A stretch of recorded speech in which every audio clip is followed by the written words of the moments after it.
Durable Functions is an Azure Functions extension that implements triggers and bindings that abstract and manage state persistence. Utilizing this, you can create stateful objects entirely managed by extensions.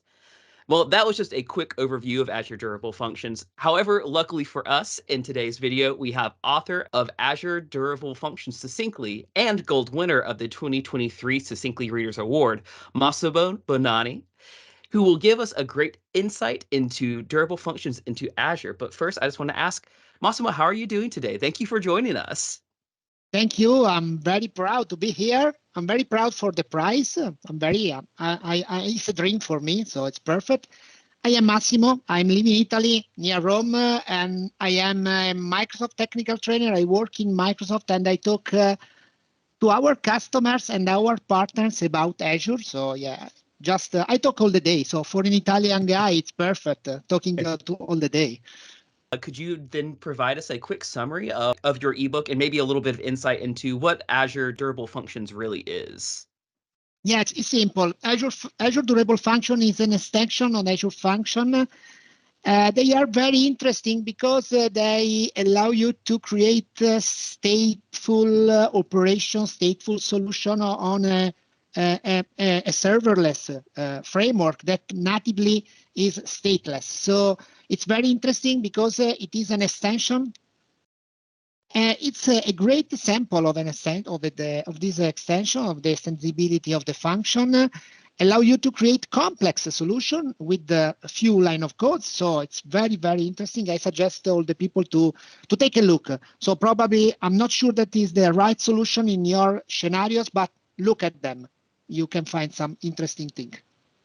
Yeah, and as you mentioned, for a lot of people, I know they might be getting started into it, but I mean, we all had our starts. For you, when did you first start getting interested in this topic? Yeah, I start with the Azure Function since from the pre-release version. But in the beginning, Azure Function was simply a serverless solution with stateless architecture. Then I start to use Azure Function, and when arrive the durable function, it's natural to adopt this kind of solution, to create more complex solution, to create workflow, to create entities, and so on. So a state, manage a state on a serverless solution that natively is not stateful. So it's just because, yeah, you need to do something, to do a lot of effort. Using durable function, this effort is in charge of the platform, so you need to work less in a certain way. Nice, yeah, and I kind of like what you mentioned. You're like, you've been around since the pre-release, so really, I feel like one of the first people to really get into it and get started, and I'm sure we're a bit of a pioneer in that regard. But I guess there were probably not many people around at that time that could really give a ton of insight since it was so new. But if you could like go back to when you first started, like if you could go back yourself and like give you tips when you were first getting started, some things that you wish you knew, what would you like to have heard or like been told? Yeah, but when I start, the big problem, the big issue when I started with Azure Function was when you have a pre-release solution, you don't have a lot of documentation.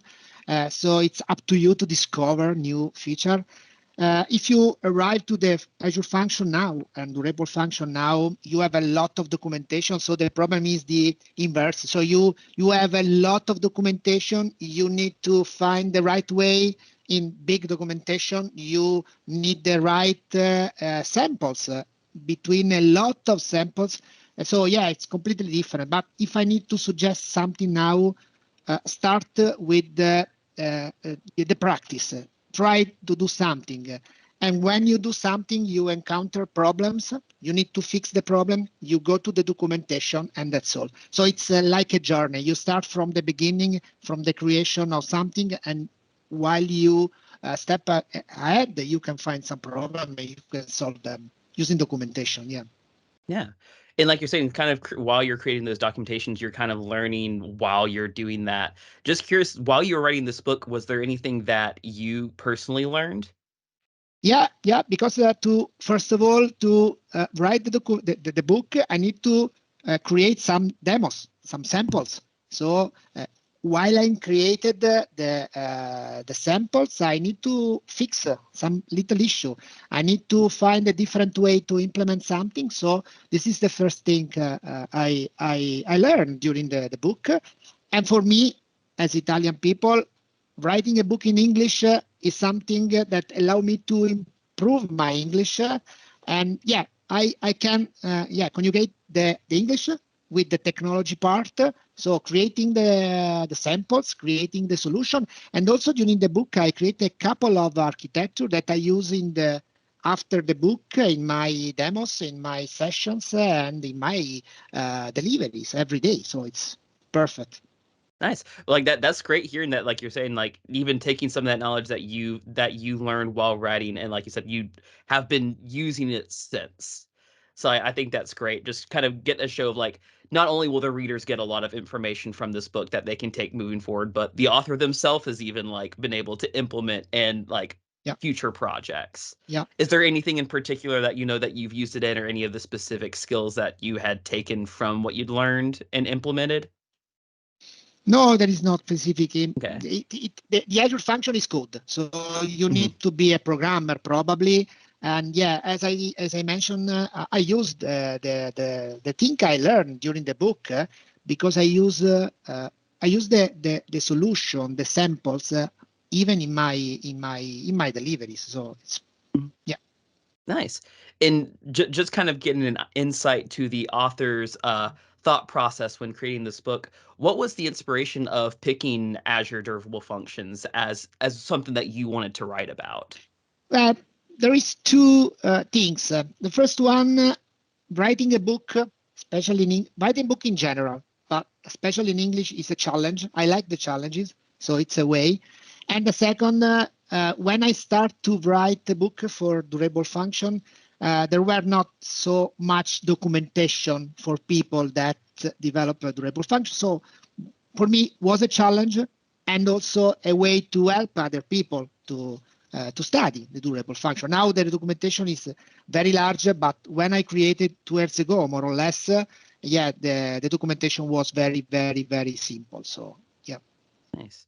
Well, I know that for me, I am thoroughly impressed on the side of just writing a book. So kudos to you on that. That's incredible. But also, I'm sure a lot of developers can appreciate, like as you're mentioning, there was not a whole lot of documentation. So like this is a great starting point for a lot of people that probably I hope, didn't know where to start. Yeah. I hope.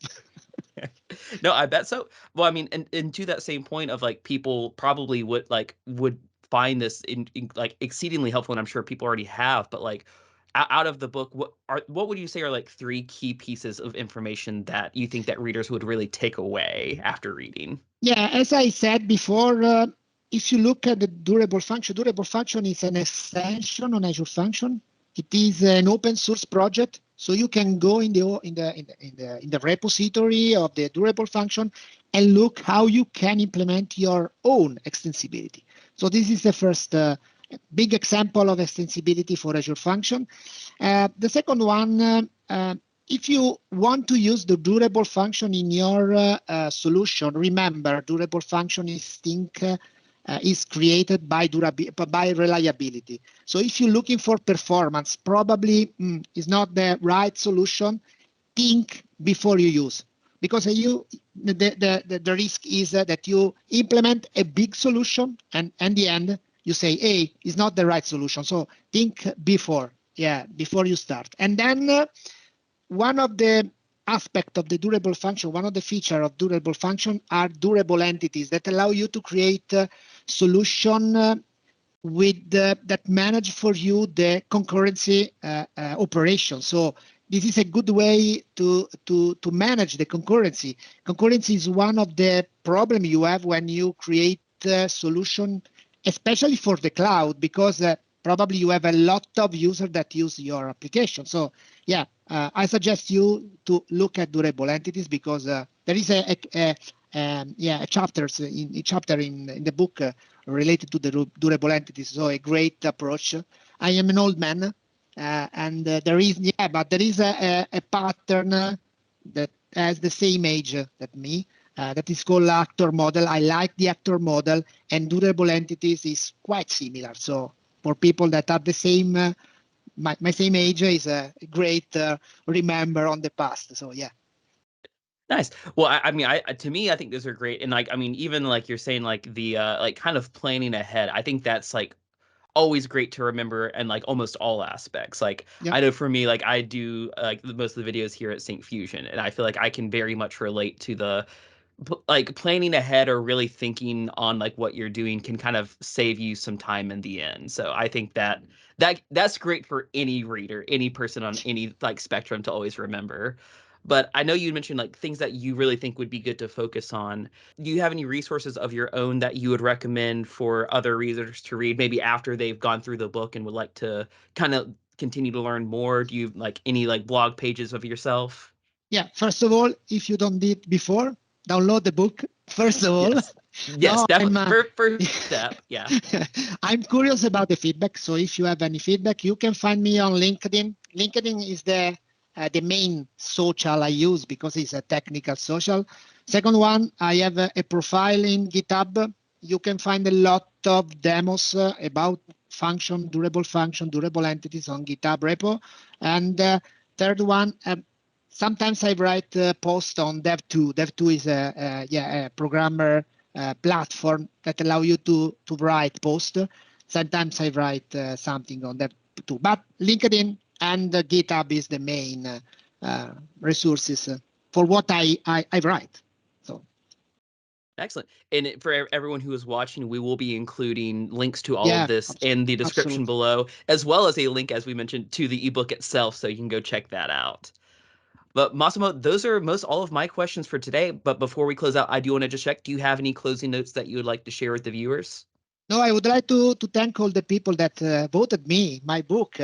For me, it's something strange because I didn't think about that. So it's thank you very much. Thank you to Syncfusion. Yeah, I have in mind to write something other books. So I propose something in the next week. And yeah, thank you very much. Yeah, no, thank you. And as I mentioned, for everyone who's watching, if you'd like to see any of the blogs or information that Massimo had shared, as well as check out the ebook that won our Gold Award, you can check it in the description below. But I just want to thank everyone for joining today, and I hope you enjoy reading the book. And Massimo, oh, sorry, my cat decided Great, to join last second. great one. Great closer. But Massimo, seriously, thank you so much for joining us Thank today, you too. and Thank you too. congratulations, and thank you for writing this great book for us. Thank you too. Thank you too. Bye bye. Excellent. Bye, everyone.